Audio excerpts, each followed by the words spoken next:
청소학원 국어과 김현입니다. 반갑습니다. 이거 다 받으셨나요? 네. 바쁘실 텐데 와주셔서 먼저 감사하다는 말씀부터 드리고 싶고요. 그 다음에 힘들게 오셨는데 좀 도움 받아가실 수 있도록 최선을 다해서 진행하겠습니다.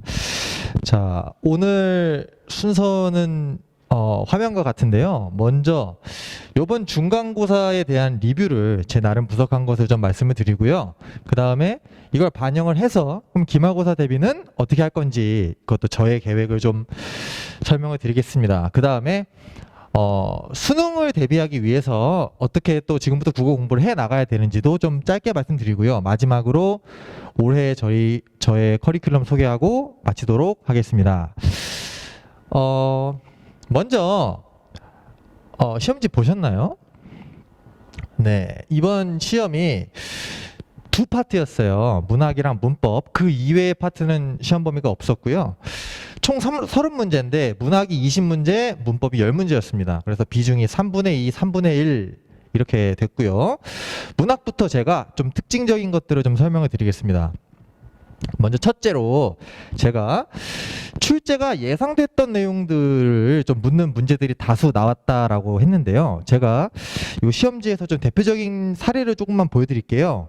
그 문제 중에 그 어머님들 7번 문제 한 번만 봐주시면 좋겠는데 7번 문제 보시면은 가를 감상한 내용으로 적절하지 않은 걸 묻고 있어요. 근데 이게 적절하지 않은 거 정답이 4번인데요. 4번. 자규는 화자의 정서가 투영된 대상으로 일지춘심을 더욱 짙어지게 하고 있다라고 선지가 되어 있는데 이 자규 부분을 우리 재연고에서 선생님이 어떻게 설명을 하셨냐면 객관적 상관물은 맞는데 감정이입은 아니다. 이런 설명을 하셨어요. 근데 아이들이 보는 거랑 이 일을 업으로 하고 있는 제가 보는 거랑은 그 아이들이 전달해준 필기를 봤을 때 느낌이 다르거든요. 이 재연구에서 선택하고 있는 금성출판사 교사용 교과서를 보면 객관적 상관물이라고만 되어 있습니다. 근데 학교에서 감정이입이 되지 않는다라고 굳이 콕 집어 설명을 하고 예시를 써주셨어요. 그래서 제 느낌에 이게 감정이입하고 구분하게끔 내겠구나라는 생각이 들어서 요 4번 같은 선지는 제가 아주 강조를 하고 또 처음 보는 지문에서 구분하게 할 것까지 연습을 시켰는데 좀 싱겁게 나오긴 했어요. 그렇지만 이런 식으로 색다른 거, 뭐 처음 보는 거, 이걸 왜 냈지? 이런 문제들이 나온 게 아니라 굉장히 나올 만한 것들, 예고를 해준 것들을 잘 내줬다. 대표적인 예시로 하나 보여드린 겁니다. 자, 그런데 문제는 굉장히 이걸 세부적으로 냈어요. 그래서 공부가 좀 확실하게 철저하게 되어 있지 않은 학생들은 아리까리하다 그러죠. 정답을 고르기가 어려웠을 겁니다. 구체적으로 굉장히 세부적인 것까지 다 물어봤기 때문에. 그래서 기본적으로는 이렇습니다. 하지만 뭐 문학에서 난이도가 있었다 그러면 공부가 부족했기 때문이 큰 거예요. 이게 뭐 내면 안 될 것을 낸 거나 그런 건 없었습니다. 자, 넘어가서 두 번째로 약간의 추론을 요구하는 문제도 있었다고 설명했는데요. 이것은 앵무새처럼 알려준 거 외우고 왔니만 물어본 게 아니라 어느 정도의 추론을 요구했는데 그 대표적인 문제는 10번 문제입니다. 10번. 자, 10번 문제는요. 기억에서 미음에 대한 이해로 가장 적절한 것을 고르도록 했는데요. 이건 답이 2번입니다. 2번.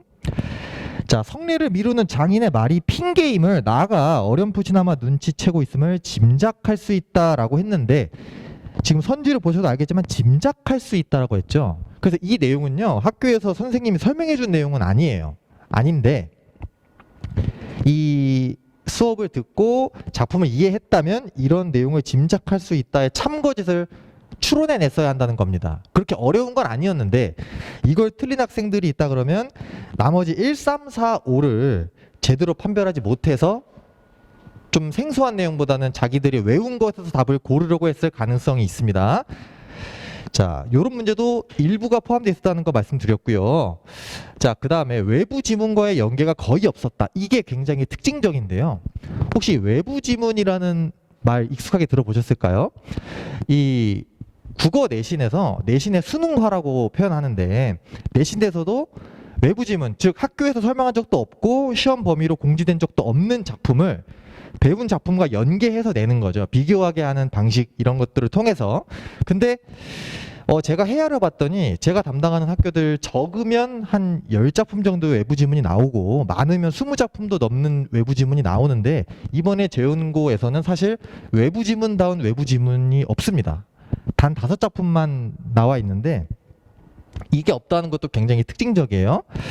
자, 그런데 이거를 재연고에서 매년 유지되는 하나의 기조로 보기는 어려운 게 이번에 재연고 2학년만 하더라도 외부 지문 상당히 많이 나왔습니다. 그래서 이게 3년 내내 이렇게 가는 것이 아니고 올해에 재연고 1학년을 담당하는 선생님의 성향은 외부 지문을 굳이 가지고 와서 연계하시는 스타일은 아닌 것 같아요.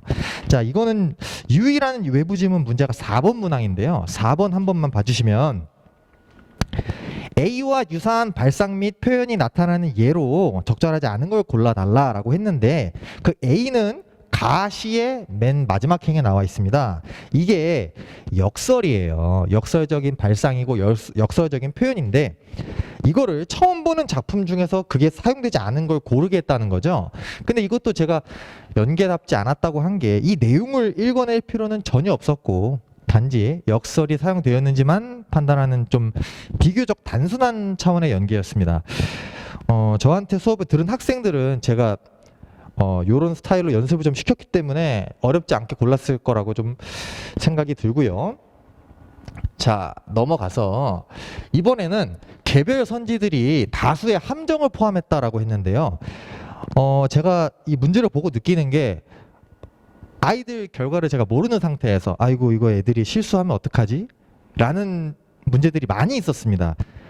첫 페이지에서만 가볍게 보여드리면 예를 들어 1번 문제에서 답은 5번인데 1번 같은 걸 골랐을까봐 저는 염려를 했어요. 왜냐하면 자 1번 보실게요. 가는 나와 달리 명령형 어조를 활용하여 자, 가에는 명령형 어조가 있고요. 나에는 명령형 어조가 없는 거는 맞습니다. 그러니까 공부를 좀 한 친구들은 자기가 외운 게 나와서 침착하지 못하게 1번을 덥석 고를 수가 있어요. 하지만 뒷부분을 보시면 화자의 의지를 드러내고 있지 않아요. 그래서 이런 식으로 선지 하나, 틀린 선지 하나를 만든다 하더라도 함정이 항상 숨어 있다는 겁니다. 넘어가서 2번 문제도 잠깐 보시면요. 2번 문제의 답은 1번이에요. 적절하지 않은 게 1번인데 인간사에 빗대어 자연의 섭리를 노래하고 있다라고 했어요. 근데 이 가라는 작품에 인간사도 나오고 자연의 섭리도 나옵니다. 근데 인간사에 빗대어 자연의 섭리를 노래한 게 아니고 오히려 거꾸로 자연의 섭리에 빗대어서 인간사를 노래해요. 그러니까 이런 거를 교묘하게 앞뒤만 바꾼 것이죠. 근데 뭔가 시간에 쫓긴다든지 긴장된다든지 이런 상황에서는 이런 거에도 속아요.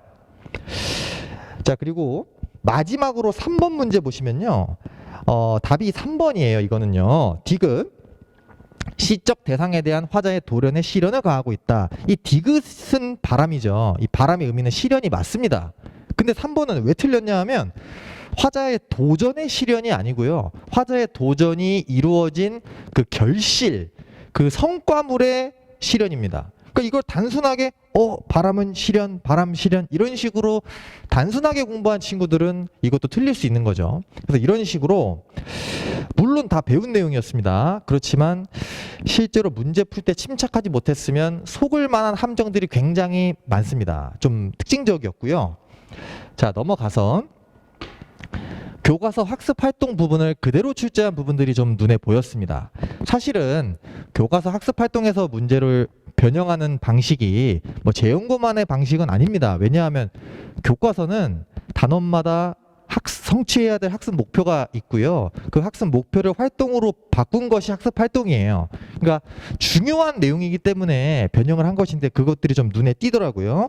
가령 12번 문제에 있는 보기라든지 12번 또는 16번 문제에 나오는 보기 있죠. 그 보기 자체가 학습활동에 교과서에 있는 거를 토시도 하나 안 고친 그대로입니다. 그래서 이 부분을 조금 꼼꼼하게 읽어보고 수업을 들은 친구들은 답을 고르는데 좀 더 수월했을 거라는 생각이 들어요. 그래서 기말고사 때도 아무래도 제가 이런 학습 활동 좀 더 눈여겨볼 계획을 가지고 있습니다. 자, 그럼 이제 마지막인데요. 서술형이 굉장히 단답형에 가까웠습니다. 서술형 1번 한번 보실까요? 자, 2페이지인데 자, 1번 가에서 눈꽃에 해당하는 시어와 청각적 심상 및 촉각적 심상이 드러난 식구를 찾아서 쓰라고 하네요. 그 얘기는요. 이거는 뭐 답안 작성법이 미숙해서 점수를 깎이거나 뭐 이런 것이 아닙니다. 공부하고 왔나 묻는 거예요. 눈꽃에 해당하는 시어 다 써야 되고요. 거기 조건에 보면 2가지 쓰라고 했네요. 그 다음에 청각적 심상 어디 있고 촉각적 심상 어딘지 공부가 돼야지 푸는 거고 이거를 즉석에서 찾는 싸움이 아닙니다. 그래서 답에 들어갈 만한 키워드들을 공부를 해왔는가를 지금 묻고 있는 거예요. 그래서 서술형에서 만약에 자녀분이 점수를 많이 깎였다라고 하면은 공부가 부족했다라고 보시면 될 것 같아요. 그러나 굳이 하나만 설명드린다 그러면 그 서술형 1번 문제 조건을 보시면요. 자, 조건 1을 보시면 눈꽃에 해당하는 시어는 1이다의 형식으로 서술하되, 그러니까 아예 문장의 형식까지 다 준 겁니다. 들어갈 말만 쓰면 되는데 2개를 찾아 쓰라 그랬죠. 이거를 혹시 찾아 쓰지 않고 자기 맘대로 머릿속에 있는 단어를 갖다 쓰면은 점수 안 줄 거예요. 그 다음에 2번째 보시면 2의 청각적 심상은 1에 드러나고 촉각적 심상은 2에 드러나고 있다의 형식으로 서술하라 그랬는데 뒤에 보시면 2, 3어절의 식구로 찾아 쓰라고 했습니다. 그 참고로 청각적 심상 드러난 부분이 싸그락이라는 부분인데요. 혹시나 2어절로 쓰라는 조건을 안 봐가지고 싸그락이라고만 써서 틀렸을까 봐 전 염려가 돼요. 그러니까 굉장히 단순한 키워드들을 요구했지만 조건을 차분하게 보는 능력은 그래도 필요했을 거라고 봅니다. 자, 이 정도로 이제 문학에 대한 설명은 마치고요. 자, 이번에는 문법입니다. 이번에 문법은 의문의 변동이라는 단원이 시험 범위였어요. 근데 그 의문의 변동이 처음 배우는 아이들이 이해하기가 조금 무거운 내용이에요. 그래서 이해가 쉽지 않은 부분이라서 조금 사실은 이렇게까지 어렵게 내지 않아도 변별에는 무리가 없을 텐데 상당히 고난도로 출제되었습니다. 사실 한 3문제 정도를 제외하면 뭐 인근 학교들 중에 거의 3문제를 제외하면 다 킬러 문항이라고 봐도 될 정도로 난이도가 좀 높았던 것이 특징이에요. 자, 그리고 2번째로 철저하게 이해할 것을 요구했다고 제가 적어놨는데요. 문제를 제가 보고 느끼는 것은 뭐 특정, 물론 제 연구에서 이번에 프린트 같은 것도 안 나왔는데 뭐 특정 뭐 교재나 특정 교과서, 특정 프린트물을 달달 외운다고 해서 바로 되는 이제 그런 문제들이 아니었다는 거죠. 진짜 의문 변동 규칙들을 전부 다 가지고 놀 정도가 돼야, 일상에 있는 무슨 단어를 갖다 줘도 배운 대로 적용이 돼야 풀 수 있을 정도로 어렵게 나왔습니다. 그래서 문법 단어는 앞으로도 좀 이런 기조가 유지될 걸로 보이기 때문에 좀 더 철저하게 가르쳐야 될 걸로 보이고요. 그 다음에 이것도 특징적인데 교과서에 없는 내용들도 학교에서 설명을 한 경우에 출제를 했다라고 적어놨죠. 그렇기 때문에 제가 뭐 예를 들어 작년에 제 연구 수업했던 또는 뭐 같은 출판사를 쓰는 다른 학교에서 썼던 교재를 제가 재탕해서 쓸 수가 없는 겁니다. 이게 학교에서 새로운 걸 설명하고 그걸 시험에 그대로 내고 있기 때문에 교과서대로 설명하는 게 아니라 제가 일일이 그 내용을 전달을 받아서 그걸 반영해서 교재도 만들고 수업도 진행을 해야 돼요. 그래서 이게 굉장히 특징적이었습니다. 자, 그리고 사실은 이 내용들 중에 일부는 이 국어 문법 가운데에는 제가 대학 시절에 공부할 때 개론서마다 또는 교수님들마다 다르게 설명하시는 부분들이 있었는데 조금 주된 이론이 아닌 걸로 설명하고 그거대로 내시더라고요. 그래서 학교 수업을 아이들이 잘 적어서 저에게 꼭 전달해 줘야 될 것 같다고 다시 한번 말씀드립니다. 자, 그러면 여기까지가 이제 중간고사에 대한 저의 문법과 문학으로 나눠서 했던 리뷰고요. 이걸 반영해서 그러면 좀 기말고사 대비는 좀 어떻게 돼야 하는지를 좀 설명할게요. 자, 첫 번째는 학교 수업에 철저히 포커스를 둬야 됩니다. 아까 제가 문학에서 뭐라고 말씀드렸냐면 출제가 예상됐던 부분들이 많이 나왔죠. 그리고 문법은 교과서에 없는 내용을 수업 때 다루고 시험을 냈습니다. 그래서 이 재연고 대신 철저하게 지금 학교 수업에 포커스를 둬야 됩니다. 제가 기존에 알고 있는 내용대로 해서는 안 됩니다. 그래서 저는 이번 기말고사를 더더욱 철저하게 학교 수업 내용을 전달을 받아서 수업을 진행할 계획을 가지고 있고요. 두 번째, 꼼꼼한 복습이 반드시 필요하다. 제가 반드시라는 표현을 제가 썼네요. 사실은 아이들 중에 이 자기가 주체적으로 복습을 하지 않는 아이들이 많아요. 그냥 학원에서 시키는 복습만 하고, 그리고 저한테 심지어 묻습니다. 선생님, 뭐 학원을 다녀야 되나요? 독학을 해도 되나요? 그거는 질문 자체가 잘못된 게, 학원에 다녀도 독학은 해야 됩니다. 이게 배운 내용들을 자기 걸로 만들기 위한 복습이 반드시 필요한데, 사실은 많은 학생들이 수업 끝나면 이제 국어책 던져놨다가 학원 오기 전에 엎드려서 숙제만 간신히 해서 오는 경우가 많아요. 근데 그렇게 해가지고는, 어머님도 생각해 보십시오. 예를 들어서 1주차 때 배운 내용을 그런 식으로 5주차가 됐을 때, 또는 배운 내용을 자기가 스스로 공부하고 이해가 안 되는 건 저한테 질문해서 이해해서 그런 식으로 진행한 아이들하고는 하늘과 땅 차이죠. 그래서 이 복습은 선택이 아니라 필수라는 내용을 제가 꼭 말씀드립니다. 자, 넘어가서 이 문제풀이는 좀 양보다는 질이다라고 제가 적어놨네요. 이 국어는 다른 과목에 비해서 문제풀이의 양에 그렇게 집착을 할 필요는 없습니다. 이게 뭐 100문제 푼 아이보다 1000문제 푼 애가 무조건 잘 보고 이런 시험이 아니에요. 다만 어떤 문제풀이가 질 높은 문제풀이냐면, 제가 아까 말씀드렸죠. 함정이 굉장히 많았다. 근데 문제를 숙제로 해올 때는 뭐 50문제 20분에 엎드려서 풀어가지고 오면 사고력이 성장하지 못하고 집중력이 늘어나지 못해요. 그러니까 평상시에 문제를 풀 때도 실전처럼 자신의 사고력을 기르기 위해서, 문제 해결 능력을 기르기 위해서 집중해 줘야 된다는 거예요. 그래서 이렇게 좀 질 높은 문제풀이가 뒷받침이 되어야 좀 시험에서 성공할 수 있을 거라고 봅니다. 자, 이 정도로 제가 뭐 좀 굵직굵직한 것만 말씀을 드렸어요. 그래서 학교 수업에 포커스 둘 것이고, 그 다음에 복습 반드시 필요하고, 그리고 문제풀이가 좀 질 높은 문제풀이가 반드시 필요하다는 말씀을 드립니다. 자, 그리고 이제 좀 수능에 대해서 가볍게만 설명을 드릴게요. 자, 이 설명을 제가 드리는 이유는 내신 국어랑 수능 국어가 근본적으로 다르다는 거예요. 왜냐하면 어머니들 아시다시피 내신 국어는 시험 범위라는 게 있죠. 정해진 내용을 공부를 제대로 해왔는지를 보는 시험이라 그러면, 수능에서는 처음 보는 지문을 읽는 싸움이죠. 그러니까 완전히 성격이 다르고, 내신을 열심히 했다 그래서 수능이 저절로 될 거라는 것은 착각입니다. 그런 건 없어요. 그래서 수능에 필요한 공부가 반드시 진행이 돼야 되는데, 그 시기는 빠를수록 좋습니다. 그게 아시다시피 뭐 고등학교 3학년 될 때, 또는 고2 겨울 이럴 때 와가지고 이제 저는 수능으로 할게요 선생님 이런 애들이 많은데, 그렇게 단기간에 국어가 되지가 않거든요. 그래서 빠를수록 좋은데, 어떤 식의 공부가 고1 과정에서 필요한가? 먼저 독해력을 길러야 된다고 제가 적어놨네요. 그러니까 머릿속에 뭔가 지식을 넣어서 되는 것이 아니라, 독해력이라는 건 결국에 능력이죠, 어머니. 그래서 능력 자체를 키워야 되고, 그러기 위해서는 훈련이 필요한 겁니다. 그러니까 훈련이 진행이 되려면 시간이 필요하고, 그래서 제가 아까 빠를수록 좋다고 말씀드린 거예요. 그래서 문학이든 독서든 이 낯선 지문을 독해하는 능력을 기르는 게 첫 번째 포인트다. 저는 이런 식으로 지금 수업을 진행하고 있습니다. 자, 그리고 두 번째로 논리적인 문제풀이를 훈련해야 한다라고 제가 썼는데요. 어떤 문제풀이가 논리적인 문제풀이인가 하면은, 우리가 일상에서 어떨 때 논리적이라 그러죠?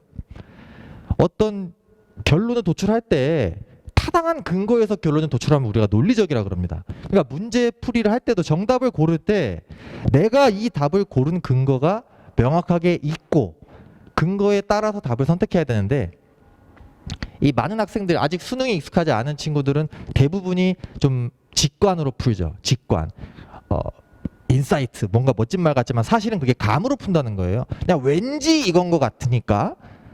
그러니까 그런 경우에는 일정 부분의 문제는 맞더라도 어느 정도는 반드시 틀리게 되어 있는 방법이고, 그리고 감이 좋은 날 안 좋은 날에 따라서도 등락이 심하기 때문에 그렇게 문제 풀으면 안 됩니다. 그래서 좀 이런 논리적인 문제풀이도 선지 판단, 선지의 적절성을 판단할 때도 좀 이런 훈련이 반드시 필요하다는 말씀을 드리고요. 그리고 이 고1 때부터 이 중요한 개념들이 좀 정리가 돼야 됩니다. 이거는요, 수능에서 개념 자체를 묻진 않아요. 하지만 개념을 알고 있다는 전제 하에 나오는 문제들이 있습니다. 그래서 개념을 모르면 아예 출발선에 서질 못해요. 근데 이것도 고1 때부터 차곡차곡 정리가 돼야 됩니다. 예를 들면 아까 전에 시험에서도 역설법 같은 경우에 처음 보는 지문에서 냈죠. 이제 그런 식으로 개념을 머릿속에 외우는 걸 넘어서 처음 보는 지문에도 적용해서 발견해낼 수 있을 정도의 공부가 좀 필요한 단계라는 말씀을 드리고요. 마지막이 어휘력입니다. 어휘력. 요즘 아이들 어휘력이 많이 떨어졌다는 생각을 어머님들도 하실 수 있는데요. 뭐 요즘에 제가 인터넷에서 본 예로는 사흘 전 했을 때 그게 3일 전인지 4일 전인지 모르고, 대학생 중에도 과제를 금일까지 제출해라 했는데 금요일 날까지 제출인 줄 알고 가만히 있다가 불이익을 받았다고 해요. 그러니까 아이들의 어휘력이 요즘에 이제 그 수준인데, 이제 어휘력을 길러야 된다 하고 알아서 하길 바라는데 그럴 수는 없는 거거든요. 그래서 저 같은 경우에는 제 교재 뒷부분에는 어휘가 포함이 되어 있고, 제가 이 평상시 수업을 진행을 할 때 아이들 수업 태도, 그 다음에 과제 완성도, 그 다음에 어휘 테스트 결과, 이런 것들을 어머님들한테 문자로 매주 보내드리거든요. 그래서 어휘를 제가 실제로 선별해서 좀 필수 어휘들 위주로 매주 암기를 좀 시키고 있습니다. 자, 그래서 이걸로 내신하고 수능에 대한 저의 비전을 다 말씀드렸고요. 이제 마지막입니다. 커리큘럼, 수능 커리큘럼 가볍게 설명하고 내신 대비 프로그램 설명하고 마칠 건데요. 수능 커리큘럼은 이렇게 4단계로 되어 있어요. 먼저 아까 지문 독해력, 독해의 원리, 그 다음에 논리적인 문제풀이, 그 원리를 기본적으로 배우는 단계가 입문 단계고요. 그 다음에 뭐 고1이면 고1 기출, 고2면 고2 기출, 이런 식으로 기출 문제나 또는 EBS 지문을 통해서 배운 원리를 적용하는 과정을 거치고, 그 다음에 좀 더 어려운 문제, 뭐 고1이면 고2, 고2면 고3, 이런 식으로 좀 어려운 지문을 가지고 심화 훈련을 하고, 마지막은 이제 실전 모의고사죠. 그래서 80분 동안 45문제 푸는 연습을 좀 시키는 이런 4단계로 수능 대비는 진행이 되고 있습니다. 자, 그리고 내신 대비 같은 경우는 5주 내지 6주 정도 진행을 하고요. 방금 말씀드린 대로 학교 수업에 대한 철저한 분석을 제가 해서 아이들이 전달해준 프린트나 뭐 필기한 내용, 이런 것들을 받아서 수업을 진행을 합니다. 미리 보고 와서 진행하는데 이번에 제 연구가 프린트도 없고 해서 조금 다른 학교보다 힘들었어요. 그리고 개별학습에 대한 관리라고 적어놨는데, 과제를 안 한 경우에 이제 부모님들 동의가 있으면 이제 남겨서 시키고 귀가를 시키고 있고요. 그 다음에 사실 뭐 아이가 질문이 있으면 제가 전화번호, 제 카톡 다 공개하기 때문에 얼마든지 아이들이 질문할 수 있습니다. 근데 남자애들이 질문을 잘 안 해요. 조금 뭐 편견일 수도 있지만 실제로 그렇습니다. 그래서 공부를 잘하든 못하든 질문을 잘 안 하더라고요. 사실은 얼마든지 제가 관리를 해줄 수 있습니다. 그리고 교재는 제가 매주 배부한다고 적었죠. 근데 사실 매주 배부보다도 이 부분에 제가 매주 직접 제작한다고 적었습니다. 그래서 사실은 아까 말씀드린 대로 제가 뭐 다른 교재, 뭐 작년 교재 이런 거 쓰지 않고 올해 선생님이 어떻게 설명했는지를 듣고 한 주 한 주 교재를 직접 만들고 있다는 점을 하나 말씀을 드리고요. 그리고 직보는 학생이 준비가 될 때까지 한다고 제가 써놨어요. 이제 마지막 직전 보강 같은 경우는 제가 요번에 재연구 1학년도 5시간 정도 했거든요. 이번에 시험이 월요일이었어요. 국어 시험이. 그래서 아이들이 토요일 날 직보하고 일요일은 혼자 공부하고 싶다 해서 토요일에 한 5시간 정도 하고 이제 일요일에 공부할 수 있는 교재를 마지막으로 줬거든요. 네, 그렇습니다. 뭐 아이들이 원하면 일요일에도 또 했을 수 있는데 뭐 그런 아이는 없었어요. 자, 그래서 여기까지가 이제 내신 대비 프로그램입니다. 네, 경청해 주셔서 감사합니다.